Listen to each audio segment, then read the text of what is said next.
Today I'm going to be addressing the dreaded topic of Amazon suspensions. I'll share with you all the types of suspensions that can happen on Amazon, from account suspensions to listing suspensions, and even a type of suspension that you might not know that you're getting if you're not keeping an eye on things.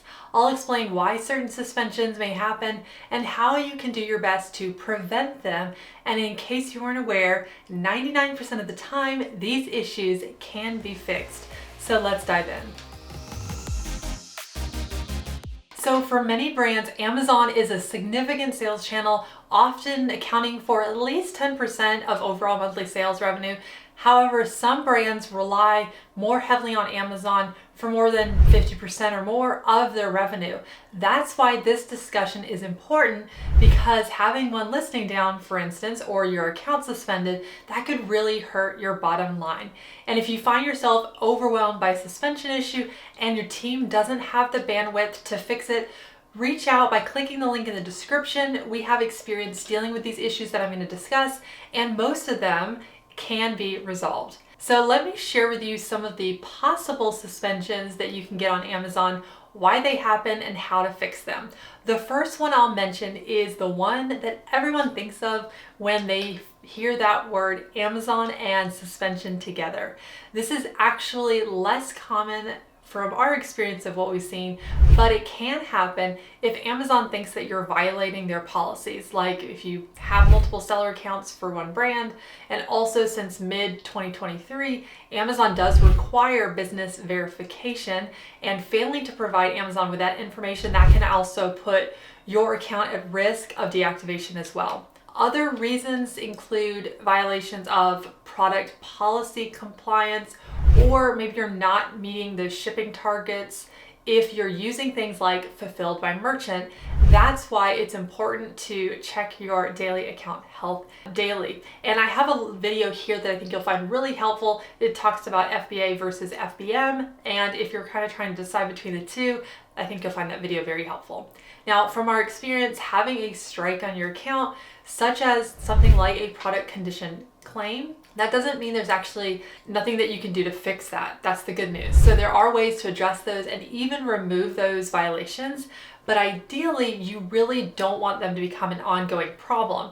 And Amazon is going to notify you inside your Seller Central account. So make sure that you, just as a side note, are avoiding clicking on links in suspicious emails. I like to really focus in on just log into Amazon Seller Central directly and check your account health, and also that performance notifications tab, because Amazon would have communicated that way. Never went through an email, enter your Amazon password or something like that. Those could be attempts at someone trying to phish and essentially get your login, so make sure to avoid that.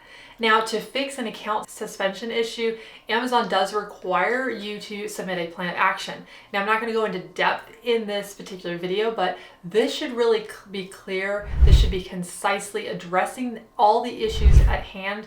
Make sure you understand what Amazon is saying and why they're saying that your account is suspended. You'll want to really focus on getting it right the first time, as Amazon may stop considering your future appeals after a while.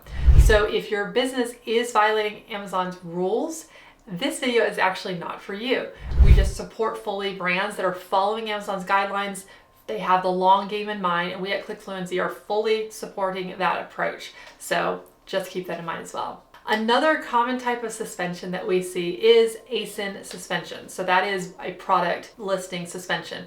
So that means one of your products has been flagged and then suspended. When you click on your ASIN link, for instance, inside your Amazon Seller Central catalog, you might see a picture of a cute dog and a message that is saying something like, "This page doesn't exist." That means that Amazon has actually removed the listing from their website. So if you have product variations, a little side note is it's possible for only one of your child ASINs or one of your variations to be flagged, and the other ones might remain live. So keep that in mind. Now, this typically happens due to changes in listing content that can trigger Amazon's bots. So typically what we've found is it could be something with your words that you're using inside your copy. It could be the images, also the text in the images. Amazon is looking at that now, and that can cause them to flag the listing, and then usually they'll give you a warning and then pull it down, but you may have just not caught it quick enough, or they might just pull it down. So typically you'll have to dig into and figure out exactly what it was in the listing, in the content that you need to remove so that you can get that listing back up. Now, fixing this isn't always fast. It could take a day. We've seen it very quickly, being able to reinstate listings, but we've also seen it take a week or longer. It's just going to depend on why your listing got pulled down. So as long as your product isn't making, for instance, a prohibited claim, it's actually allowed to be sold on Amazon. That's kind of like assumed, and adjusting the content usually can resolve that issue if it's a prohibited claim or something in the words or your text that they don't like. Also, however, if the flag content is actually, for instance, on your product label, something that you have on your label, you may need to actually update the label. That is obviously going to take more time. It's going to cost more money, but in the long run, it'll help you get your listing back up. And as always, make sure to consult with your lawyer to make sure that what you're saying about your product, that your claims are compliant in general, because Amazon is usually just following the bigger guidelines that are set out. Now, ad suspensions, those are another issue where your Amazon ads may become ineligible to run.